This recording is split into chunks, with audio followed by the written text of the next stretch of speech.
Aproveitar a oportunidade hoje para falar uma coisa importante. Tá? Os jovens, por falta de base histórica real, acham que o mundo sempre foi como é hoje.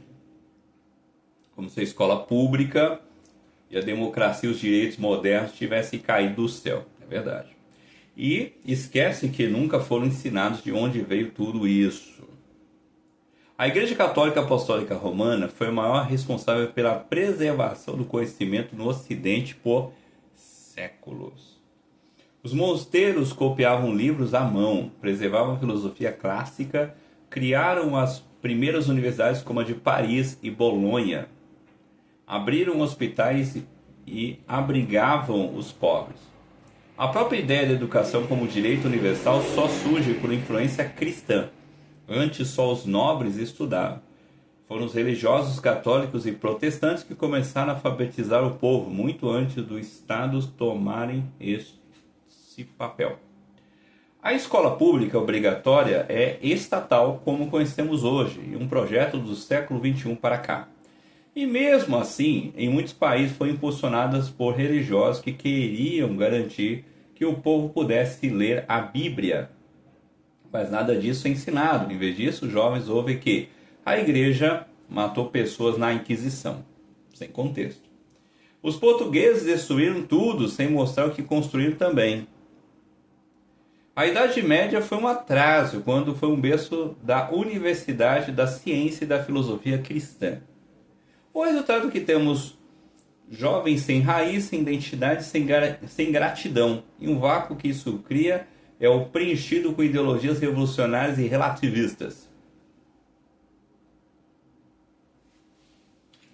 Realmente, estão falidos. Né? Nós estamos realmente entrando no buraco. Vamos lá. Educação, igreja e história. O que os jovens não estão aprendendo na escola? A verdade sobre a Igreja Católica e a educação. Quem preservou o conhecimento da Idade Média? Foi a Igreja Católica Apostólica Romana.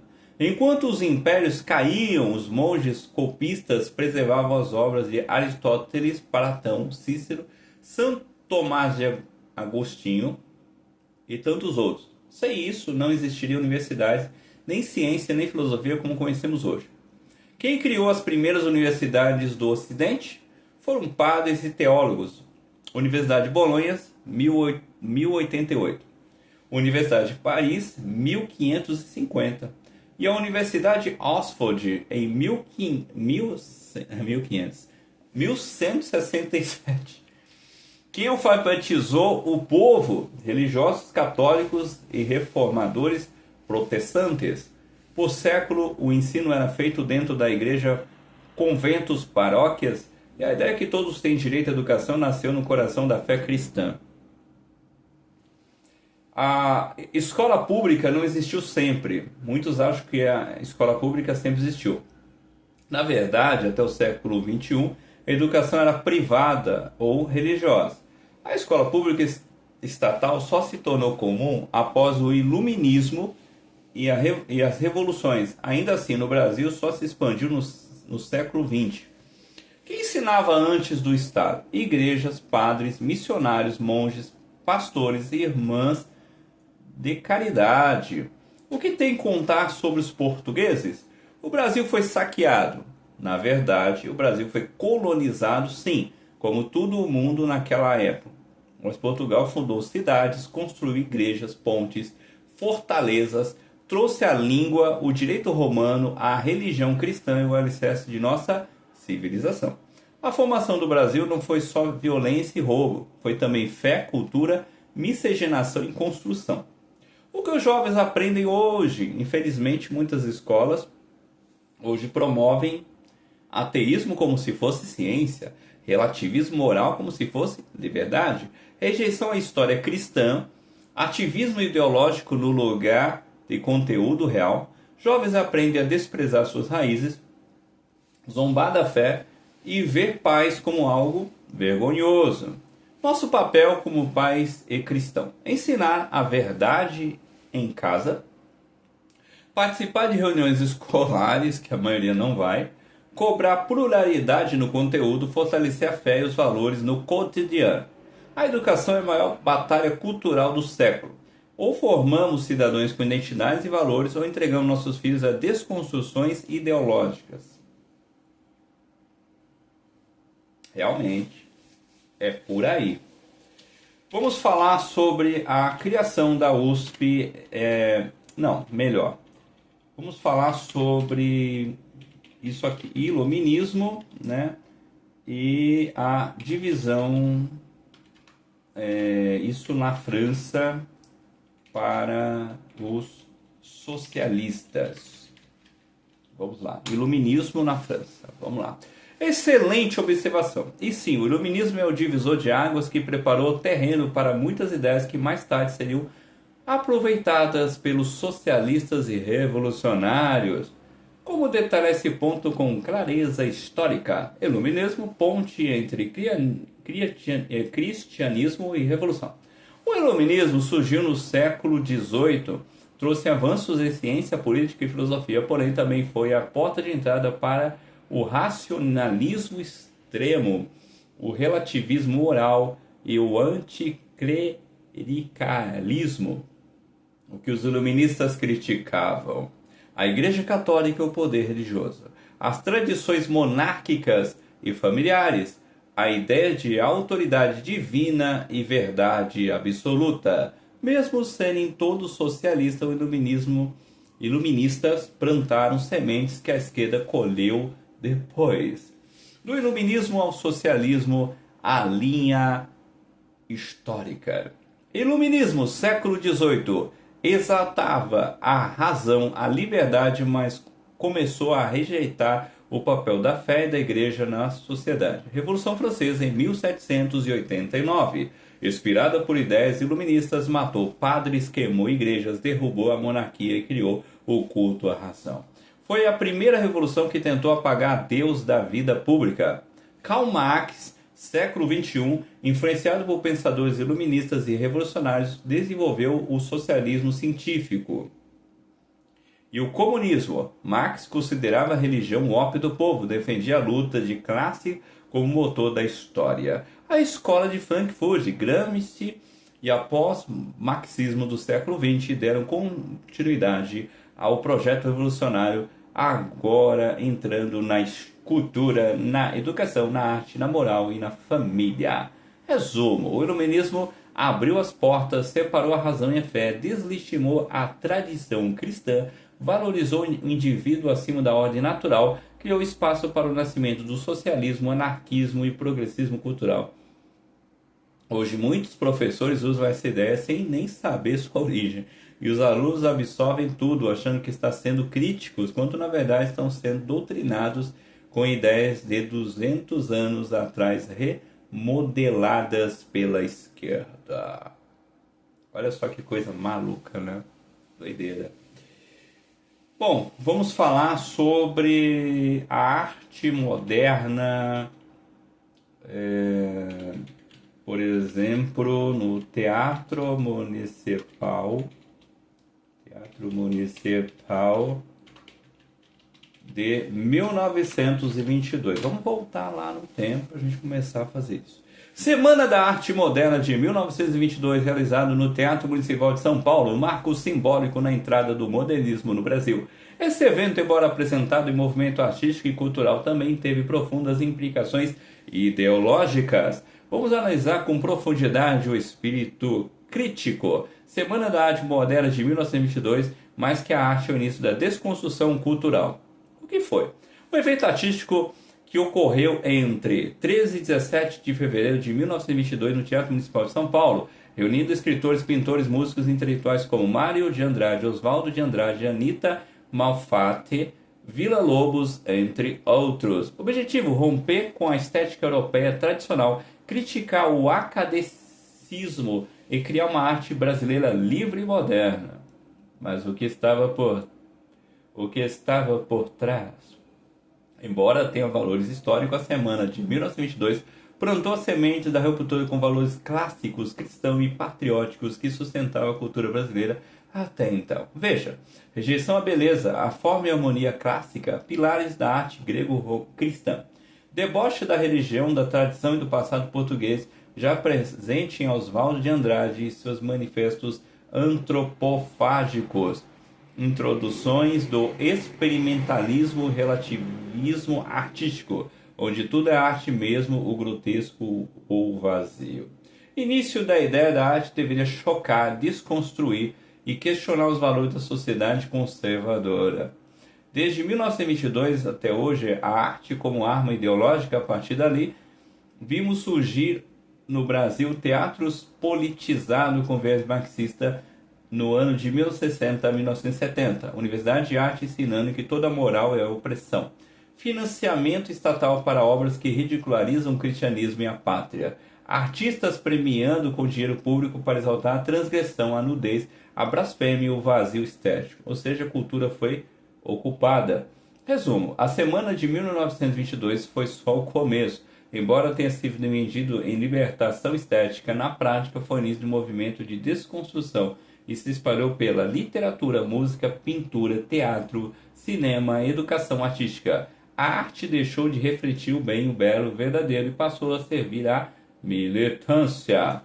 Agora nós vamos falar sobre a criação da USP em 1933. Vamos lá. Fundação da Universidade de São Paulo, da USP, em 1933. Um marco da história do ensino superior brasileiro. Também um dos principais pilares da formação intelectual da ideológica da esquerda no Brasil. A USP, 1933, um projeto de educação com intenções maiores. Fundada em 1933 por iniciativa do interventor paulista Armando de Sales Oliveira, aliado de Getúlio Vargas e fortemente influenciado pelo pensamento europeu da época. Seu objetivo declarado era modernizar o ensino superior brasileiro, trazendo professores estrangeiros, especialmente da França, Alemanha e a Itália, muito ligado à corrente filosófica iluminista, marxista e progressista. Mas o que realmente começou ali? A USP não foi apenas um centro de formação técnica e científica, ela logo se tornou um centro de formação ideológica para intelectuais, jornalistas, juristas, sociólogos, professores e ativistas, o núcleo da construção do pensamento socialista e marxista no Brasil, especialmente na área de humanas, filosofia, história, sociologia, letras e direito. A base da formação de quadros que ocuparia cargas de influência da universidade, imprensa editorial, sistema jurídico e partidos políticos. A base da ideológica da USP, desde a sua fundação da USP, teve forte influência de positivismo francês, marxismo cultural europeu, escola de Frankfurt, anos depois com seus discípulos brasileiros, teoria crítica, desconstrução, existencialismo ateu. Essas ideias foram se infiltrando na faculdade da USP, especialmente a Faculdade de Filosofia, Letras e Ciências Humanas e a Faculdade de Direito do Largo São Francisco, que se tornou centro da militância e revolução cultural. Resultado? Durante o século XX, a USP formou a elite pensante da esquerda brasileira. Muitos de seus ex-alunos entraram para o PT, PSOL, PSB, movimentos sindicais, imprensa e universidade pública. Professores formados na USP influenciam milhares de alunos todos os anos por escolas públicas e faculdades no Brasil. Enquanto muitos conservadores olharam apenas para o templo e para a economia, a esquerda ocupou o coração do pensamento nacional, a universidade. Resumo, a USP não é só universidade, é um centro de produção ideológica. Desde 1933, ela foi pensada para formar uma nova elite intelectual do Brasil, e essa elite pede majoritariamente para a esquerda até hoje. Pende, né? Na verdade, essa elite pende majoritariamente para a esquerda até hoje. A direita acordou tarde para isso, mas ainda dá tempo para agir na formação presente nas unidades de reconstrução cultural. Nós vamos falar agora sobre... vai se conectando, hein? Legal, falamos de formação da USP. Agora nós vamos falar sobre a criação da UNE. E, claro, da ditadura militar. Ditadura militar. Em 1964, meus amiguinhos. Vamos lá. Excelente. Vamos agora ligar a criação da UNE, que é a União Nacional dos Estudantes, tá? Cheio de marxistas, comunistas, feministas radicais. Vamos lá. Com o papel que teve durante e após o regime militar de 1964, com impactos e formando a ideológica da jovem até hoje. A UNE, a ditadura militar de 1964, é a fábrica de militantes. O que é a UNE? A União Nacional dos Estudantes, fundada em 1937 durante o governo Vargas. A UNE surgiu como uma entidade estudantil nacional que representaria os estudantes universitários do Brasil, mas o que parecia ser apenas uma organização para defender os interesses dos alunos, logo se tornou um dos principais braços da militância ideológica de esquerda. O que a UNE passou a defender desde 1950, a UNE começou a se alinhar ao marxismo, ao nacionalismo revolucionário e socialismo, e se aproximou de partidos comunistas, de grupos estudantis revolucionários, atacava o cristianismo, o imperialismo, o conservadorismo burguês e o moralismo. Participava de manifestações radicais e violentas. O golpe de 1964 que houve em 31 de maio de 1964, os militantes tomaram o poder para evitar que o Brasil seguisse o rumo de Cuba, após a radicalização do governo de João Goulart de Jango, apoiando os setores sindicalistas e socialistas. A UNE já está fortemente alinhada a esses setores, passou a se declarar contra o regime militar abertamente. O confronto com os militares durante o regime de 1964 a 1985, a UNE foi colocada na ilegalidade por subversão política. Muitos dos seus líderes passaram a clandestinidade e se aliaram a grupos guerrilheiros marxistas, armados como ALN e MR8. E a sede da UNE no Rio de Janeiro foi incendiada em 1904 por opositores do comunismo. Mesmo perseguida, a UNE continuou sendo símbolo de resistência da esquerda e foi romantizada nos livros, nas universidades e na mídia pós-ditadura. Pós-ditadura é a UNE, dominada pela esquerda. Desde a redemocratização, a UNE se tornou hegemonicamente dominada pelo partido do PSB, PT e PSOL. Participa dos pautas ideológicas como a legalização das drogas, ideologia de gênero, ou você pode colocar como estudo de gênero, tá? Defesa do MST, ataque à fé cristã e à família tradicional, recebe milhões de verbas públicas via governo petista, mesmo com baixa representatividade estudantil. Resumo: a UNE não representa o estudante, representa uma agenda ideológica, foi criada para defender os alunos, virou instrumento político da esquerda radical. Formou militantes para ocupar partidos, sindicatos, universidades e mídia até hoje. Enquanto a direita está preocupada com o templo, a UNE está moldando gerações inteiras de jovens contra Deus, a família, a pátria e a moral. Meu Deus do céu. Legal. Vamos lá, né?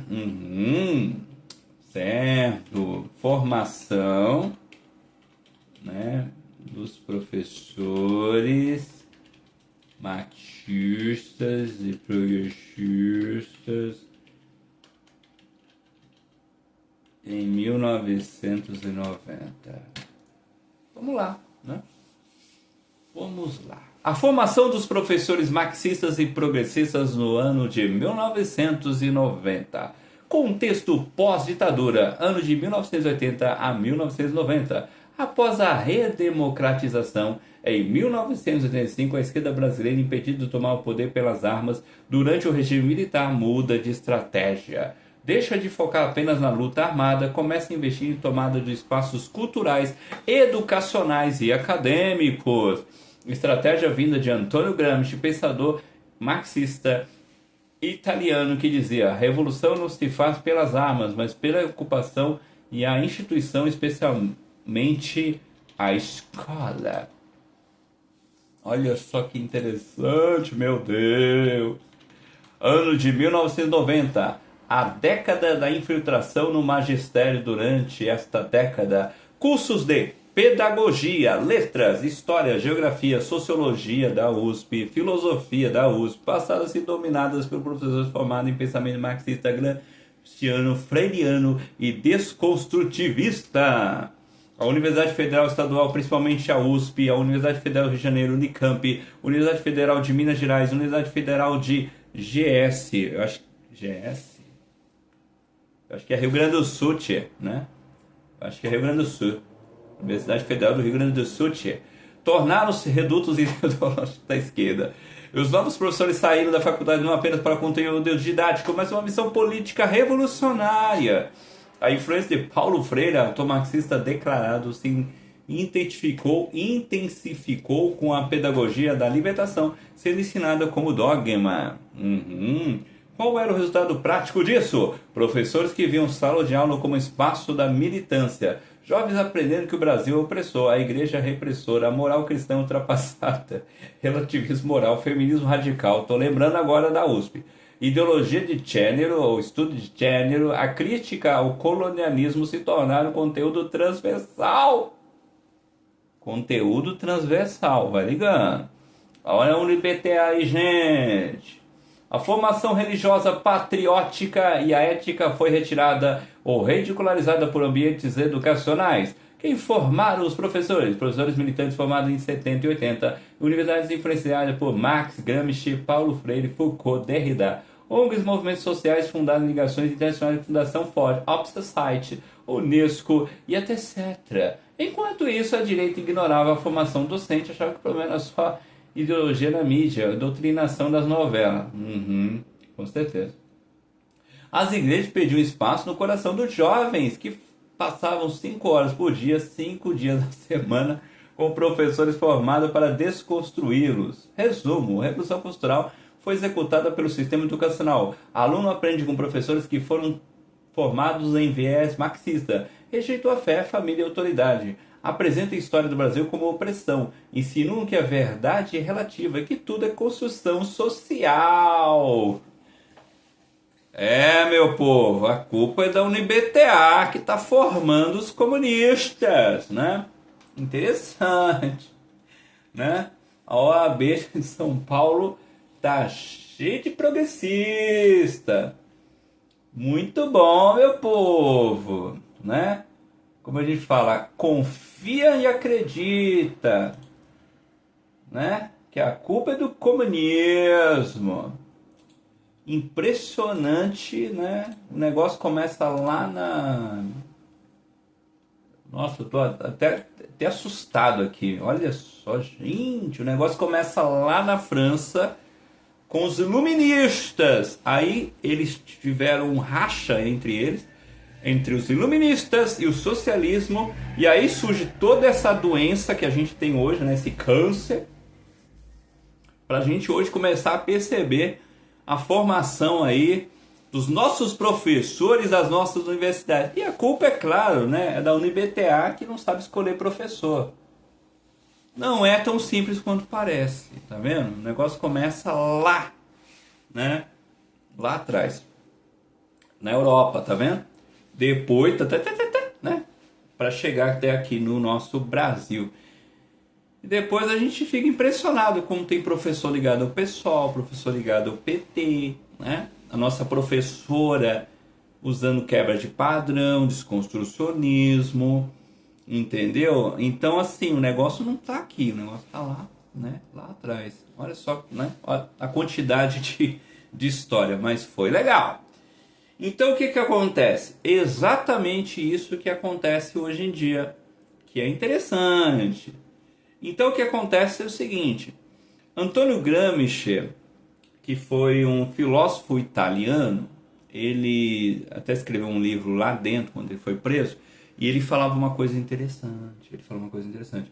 Nós não devemos invadir, ele falava assim, nós não devemos invadir de militar, né? Ele falou assim, nós não devemos fazer isso, nós devemos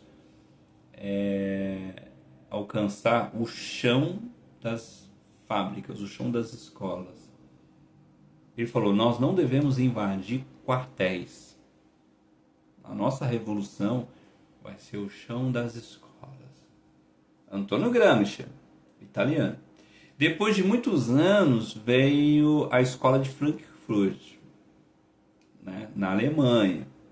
Olha só a loucura. Enquanto nós aqui, né, pensando que tudo é uma questão espiritual, que é só reunir lá no culto, domingão, né, às 19 horas, né, 18 horas, né? Aí, né? Interessante. Depois eu vou falar, não é só sobre a UniBTA, eu vou falar outros temas. Depois eu vou falar sobre a influência. Estou animado. Eu vou falar sobre a influência da esquerda no cinema nacional brasileiro. Acho que eu vou falar até sobre Alto da Compadecida. Só para você ter uma ideia do nível. Vamos começar por lá, tá? Eu acho que eu vou falar sobre Pagador de Promessas, Rock Santeiro. É uma novela, Rock Santeiro.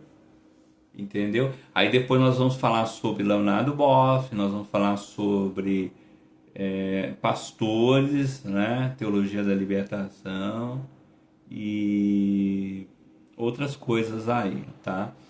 Então nós vamos falar bastante sobre progressismo. Pastor Rodrigo Goldzin, né? Tem uma igreja aqui no Jardim Marajoara, Batista, tá? A gente vai falar sobre muita coisa, bastante coisa, tá? Então assim, se você gosta de história e quer aprender aí a entender que a tua professora não chegou assim do nada, o negócio é de muitos anos. Então assim, o negócio começa lá na França, depois vem Semana de Arte, né, em 1922, Teatro Municipal, a USP, a UNE. No término da ditadura, em 1985, o ressurgimento da esquerda em 1990, né? Até hoje, hein? Interessante. Entendeu? Então foi um racha entre os iluministas para o socialismo. Começa a estudar história, tá? Esse canal aqui vai te dar fonte para você começar a vencer o seu professor em alguns debates na escola aí. Eu estou impressionado como, né, o pessoal vem lá para agora, né? Depois a gente fica impressionado. Gente, impressionante. Né? Depois e tal. Depois eu vou fazer um outro vídeo sobre a influência do progressismo. Aí já é polêmico. Nos cursos de psicologia no Brasil. E curso de assistente social.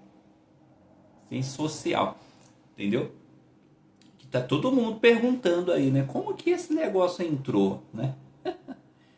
Não é por acaso, né, gente? É impressionante. Vamos falar sobre isso. Tem um professor que eu quero muito falar o nome dele. É um professor da Universidade Federal do Rio de Janeiro. Eu quero falar sobre ele, lembrei dele. Gente do céu, lembrei dele. Deixa eu falar, eu quero falar sobre ele. Professor da Universidade Federal do Rio de Janeiro. Meu Deus do céu. João Paulo Neto, uma figura bastante relevante para entender o cenário da educação e da formação docente no Brasil, especialmente na ação de discurso sobre marxismo e progressismo nas unidades públicas da Universidade Federal do Rio de Janeiro. Quem é João Paulo Neto? Professor titular da Universidade Federal do Rio de Janeiro, doutor em educação pela mesma universidade, reconhecido pela pesquisa e atuação da área de política educacional, formação em professores de currículos escolares. Envolvido em discussões sobre a influência das correntes ideológicas, especialmente marxistas, na educação brasileira. Eu acho que eu vou falar sobre ele, porque eu quero falar de João Paulo Neto. Se preparem, porque eu vou falar sobre este homem. Em 2013, eu lembro, eu estava assistindo em casa, em 2013, uma transmissão da USP. E esse homem falou lá num debate, aqui na USP, em São Paulo, ele disse que a igreja evangélica estava abaixo do Estado. E ninguém ouviu esse homem, ninguém prestou atenção nesse homem. E eu assisti esse comunista. E aí começa aí essas rivalidades que a gente presta atenção, né? E vamos falar sobre isso. Porque esse homem é interessante. Esse homem aqui é um marco na história aí e tal, né? Apesar que hoje em dia não tem mais essa transmissão da USP, mas eu assisti em 2013 e eu lembro desse homem. A gente vai falar um pouco sobre esses debates na USP entendeu? O vídeo meu vai ser longo, de 20 a 30 minutos. Se prepara que o assunto vai ser chato. Mas eu preciso falar sobre eles. Porque às vezes a gente chega na universidade e fala, gente, o que está acontecendo? Eu nunca vi tanto comunista. Né? Todo mundo é feminino radical. O que está acontecendo? Né? É tudo estratégia, eles são inteligentes, né? Eles são muito inteligentes. A gente é muito desligado. Ai, ai, ai. Né? Enquanto a gente está focado aí na economia do país, né? A gente precisa acordar. O negócio tá feio. Vamos que vamos.